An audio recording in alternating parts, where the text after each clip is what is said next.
This year at the UN General Assembly, I served notice that Ghana will move a motion next year to recognize the transatlantic slave trade as the greatest crime against humanity.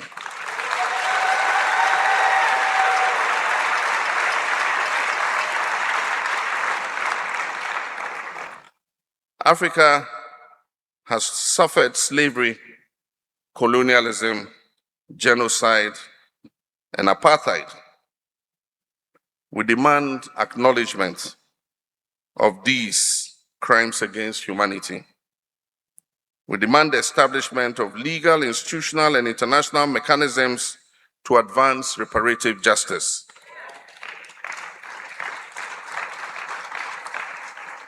Reparations must include tangible measures such as debt cancellation, monetary compensation, return of stolen artifacts, institutional reform, and transformative economic redress in the global economic system. I'm a king, yes. Let me ask you a question, not as president, but as a student of history. Have you ever wondered why the story of Ghana never included the story of the diaspora? When telling the story of Ghana, many are inclined to begin in 1821 with the formation of the British-ruled Gold Coast colony. But that's inaccurate, because the collective story of our people, the many ethnic groups that populate this country, Ghana, predates the existence of any colony on this African continent.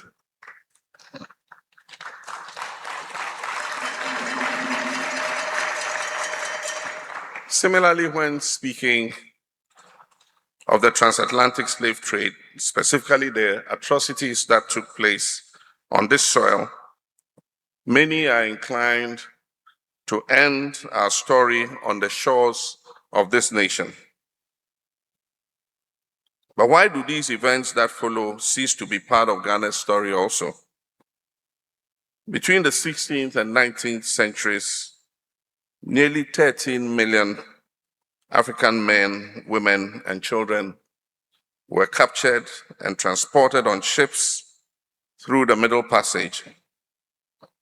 Over 2 million of them died, some because of the harsh conditions, and others because of disease.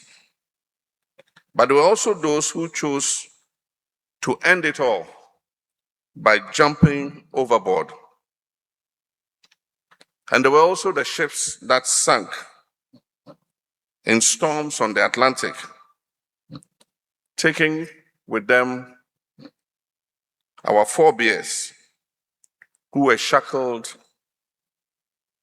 and chained limb to limb, turning the Gulf of Guinea and the waters of the Atlantic beyond it into a graveyard of our ancestors. Ghana contains more slave forts and castles than any other nation on the African continent. People who were captured in other areas of the sub-region were marched on foot to one of the forts or castles on Ghana's coast, where they were kept, usually in dungeons, until it was time for them to be loaded as cargo onto ships. Given all this, it would be safe to assume that a significant percentage of the enslaved people, even if they did not originate from the area that is now called Ghana, passed through it on their way to the slave destinations. What followed for each and every one of those individuals is as much a part of Ghana's story as what followed for us who remained firmly rooted here on our soil but were subjugated and rendered second-class citizens nonetheless through colonization. The Portuguese were the first Europeans to land on our shores. They began the practice of extraction of gold, copper, ivory, chili peppers, and then eventually they moved on to the extraction of human beings. It was the Portuguese who gave the River Volta its name. Volta in Portuguese means to return. They used the River Volta as a kind of boundary. It was the farthest they could travel. Once there, they had to turn around and begin their return. The Portuguese, who were superb shipwrights and navigators, therefore called Volta do Mar, which literally translates as return from the sea. When you study history, you must ask yourself, whose story am I missing? Whose voice was suppressed? So that this voice can come forth. Once you have figured that out, you must find that story too as part of the narrative. By finding and owning the stories of our past, the ones that have been suppressed, we're able to truly know ourselves. And with that knowledge of self comes the power to write ourselves truthfully, respectfully, into not only our future, but the future of all humanity.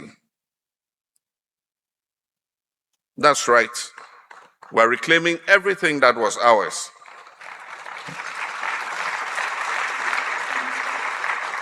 We have been divided with artificial borders of colonialism that split ethnic homelands right down the middle, with half of our communities being ruled by one European country and the other half being ruled by another. And with the labeling of our ethnicity in a colony as intellectual and worthy of education, while another ethnicity was said to be inherently martial and thus intellectually inferior.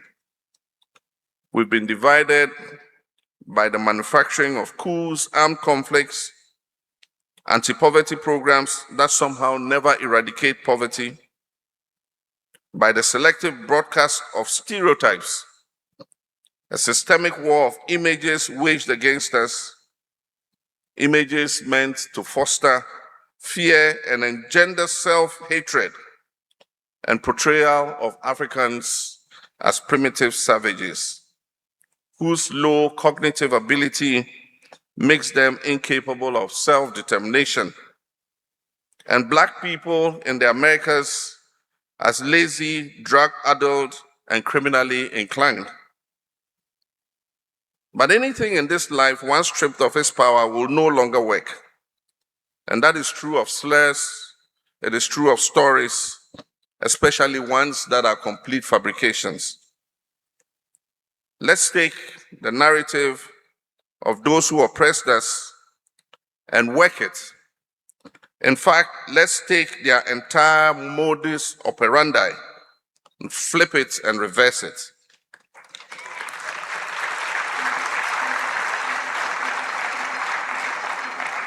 And so I urge you, my brothers and sisters, let's be more intentional about our unity than they were about our division.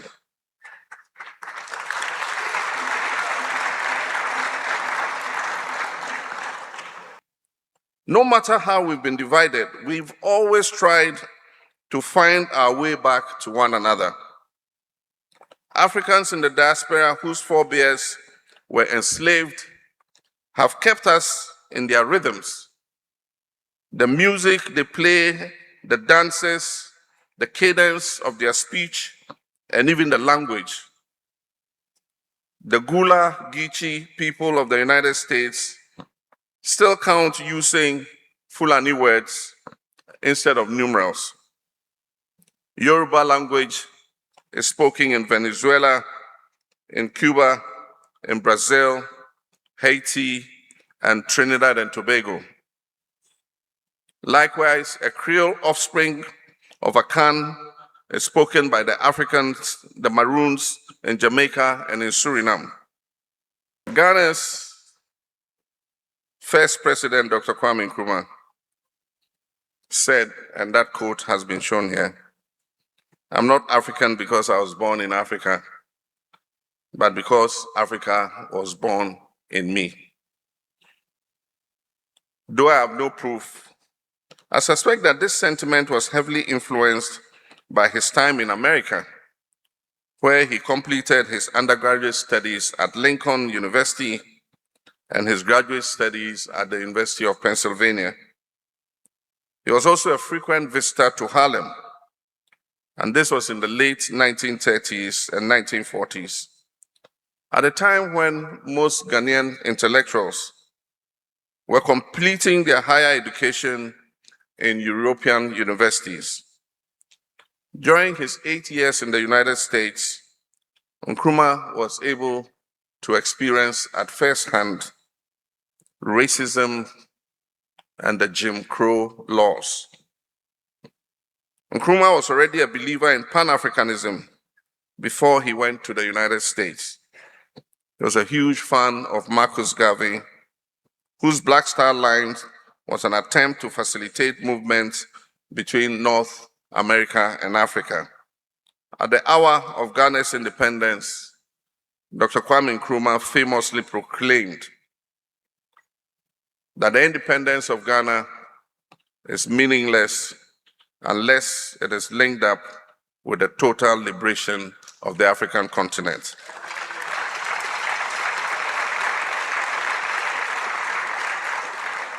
It was a heady and ambitious statement, and the years that followed were equally as heady and ambitious, full of growth, infrastructural development, and the building of alliances between other newly independent African nations.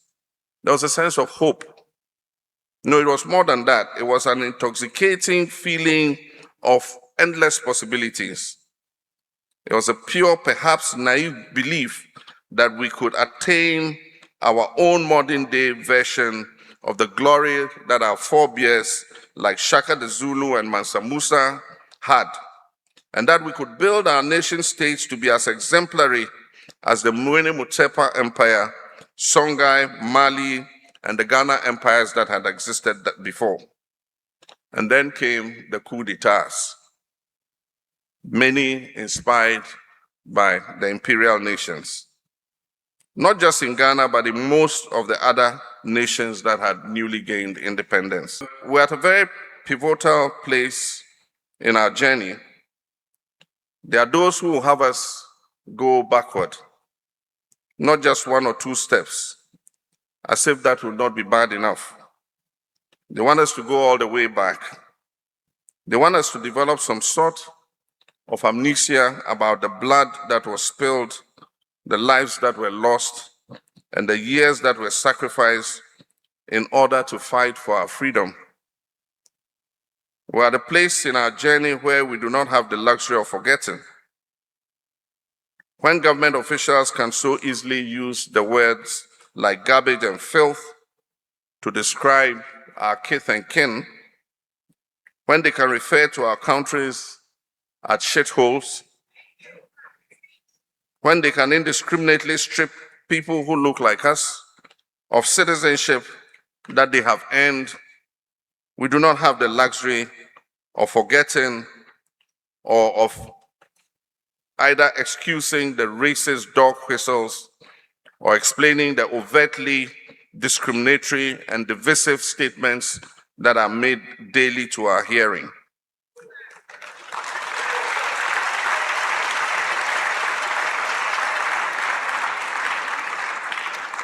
This is precisely the time when we must advance and begin the process of reclamation.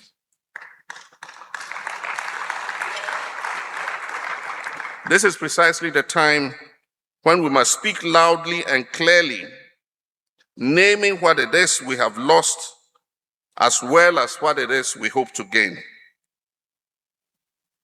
This year at the UN General Assembly, I served notice that Ghana will move a motion next year to recognize the transatlantic slave trade as the greatest crime against humanity.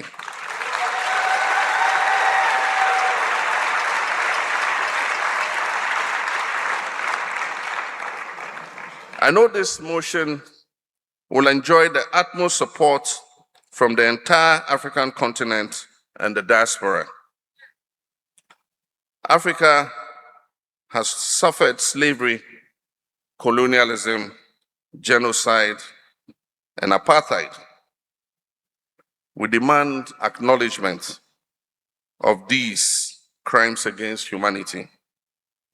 We demand the establishment of legal, institutional, and international mechanisms to advance reparative justice.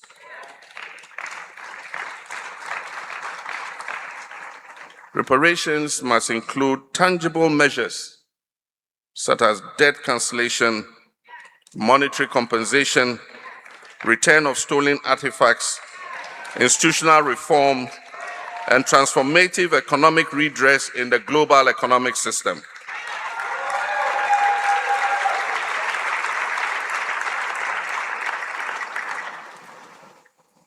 Beyond the material loss that Africa suffered, are also the emotional cost to assess. Studies have shown that trauma can be passed down transgenerationally through epigenetics. And so imagine then the various traumas that the people of African descent have faced. Traumas that are being passed down from one generation onto the other. Traumas from yesteryears coupled with traumas of today and the injustices that we are currently facing. What impact does that have on our health? What impact does that have on the health of our children? And most importantly, how do we heal from that trauma?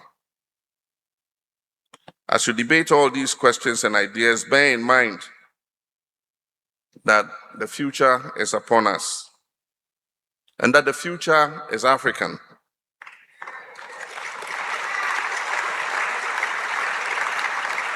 And like I said at the UN, let me say it louder one more time for those in the back. The future is African. We hold in our hands the power to change the circumstances of our past. But we must be more intentional about our unity than those who oppressed us were about our division. And from the looks of this gathering, I can feel it, that we are more united than ever.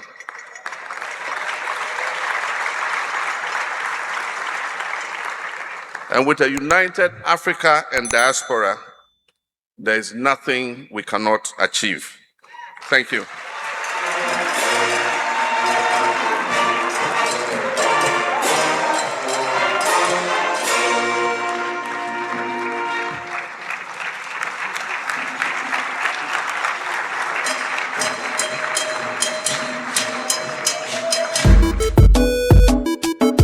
I'm a king, oh, yes, I'm a king, oh, I think I'm a king, oh.